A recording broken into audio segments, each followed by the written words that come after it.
may not realize this, but the rate of kidney failure in our state is growing faster than any other state in the United States. Chronic kidney disease is a serious problem, but even more serious right here in Michigan. And today we're going to talk about that with three special guests. Missy Ostapovich, the donor coordinator at St. Mary's Healthcare Services in Grand Rapids. And also joining us today, Aaron Milton, who received a kidney from Tanya Spencer. But we're going to start with Missy to talk about, really the seriousness and prevalence of the disease, because I think that might surprise people to hear that we have a lot of people, with this need here in Michigan. Why is that?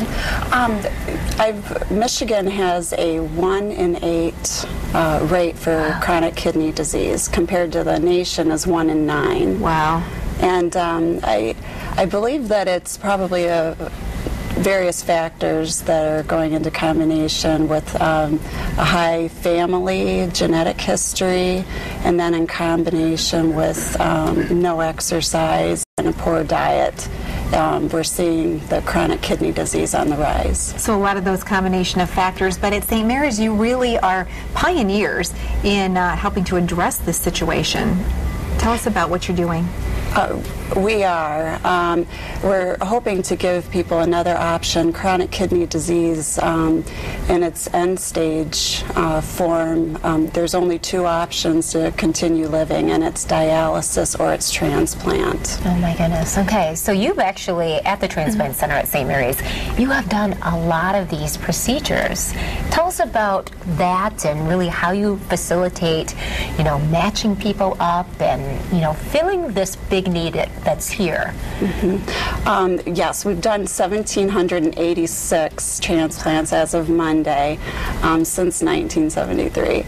But we have recipients that on the wait list, it's a 4 to 5 year wait for recipients to get a kidney. So we've seen this need, and we're trying to increase living donation to decrease that wait for them. Which is incredible, because people only need 1 kidney to keep living. That to me is really, it's really inspiring to think you can save someone's life. Right, that is true. But we are very careful with our donors, though, because we want them to be in excellent health, because we don't want to cause harm, and they may need that kidney down the road. So we do make sure that they're in excellent health. So there are opportunities for you, of course, if someone that you love passes away. That's kind of the familiar way of organ donation. But living donors have become more and more popular, if you will. And we have Tanya and Aaron here to kind of speak to that.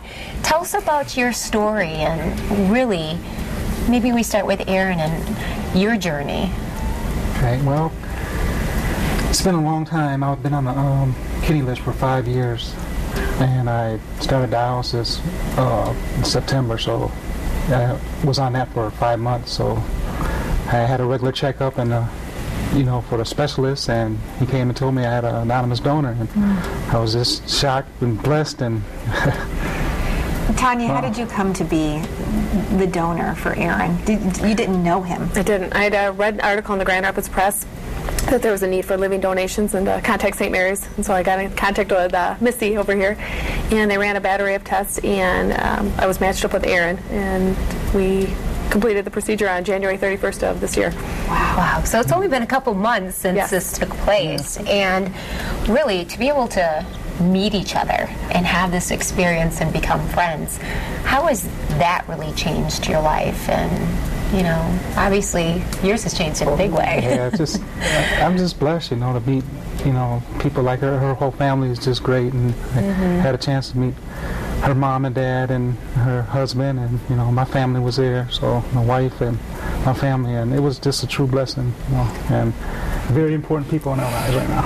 Well, Tanya, it really is amazing to go from reading an article in the newspaper to actually picking up the phone and making a call. Did you just feel like that newspaper article was speaking to you? Did you have a sense that this is going to be part of my destiny? I did. I really tried to put it on the back burner for a while, but I really couldn't. And with my husband's help and the help of my family, I have small children, I was able to continue the process. And you don't do it with the hopes of getting anything back in return, but I've been blessed tenfold by, Aaron and his family and what I've received. So I'm just trying to get the word out there now. That is a very selfless gift for you, because obviously it wasn't even someone that you knew that needed this to save their life. Do you both feel well since it's only been about 8 weeks or so? How has this process been for you? I've been back to work for a month, so I mean it's done laparoscopically, so it's a pretty, I don't want to say simple procedure, but I mean it really is. I mean it's a small thing that you can give up a few weeks of your life to give somebody else hopefully the rest of their life. Yeah, it's going to take me a little longer, 4 to 5 months, but it's going to be worth it because dialysis is something you don't want to go through. It's tough. So as happy as I was to get a kidney, I feel bad for the people at DaVita where I was going, and I just wish them the best and hope they can someday get a kidney. So that's what I want to do, just help, just get the word out. About being a living donor, but also about the importance of marking on your driver's license. I want you to talk a little bit about that, Missy. Rachel and I both have these little red hearts on our driver's licenses, and I know we have an up-close shot here because it really is something that's very simple to do through the Secretary of State's office. Let people know your intentions that, hey, when I'm gone, give my parts to somebody who needs them, right? Excellent. That's my favorite question to ask people is, do you have your red heart for your driver's license? And the donor registry, I found it interesting to find out from Gift of Life that there's only 1 in 4 registered drivers that is actually signed up for the donor registry. And I believe it's something that no one likes to think about, if the unfortunate happens.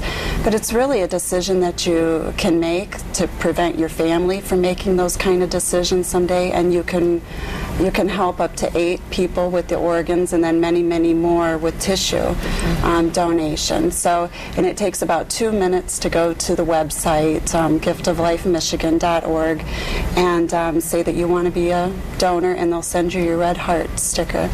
And in fact, Michigan, we've got a 4 to 5 year wait list for kidneys, for people that need kidneys. And I found out that we're 42nd in the country, 42nd lowest to have donors signed up for the registry. Really? So we really have some room to sign up and make a difference and help others. Yeah, well, Tanya and Aaron, your story is definitely an inspiration, and who knows, maybe someone hearing today will have that same impact that article had on you. And so thanks for coming. Yes, exactly. And good luck to you in getting more people signed up. That's a great thing to do. Want to spread the message, get the word out, let people know. You never about know option. if it could be someone you love. Right, absolutely.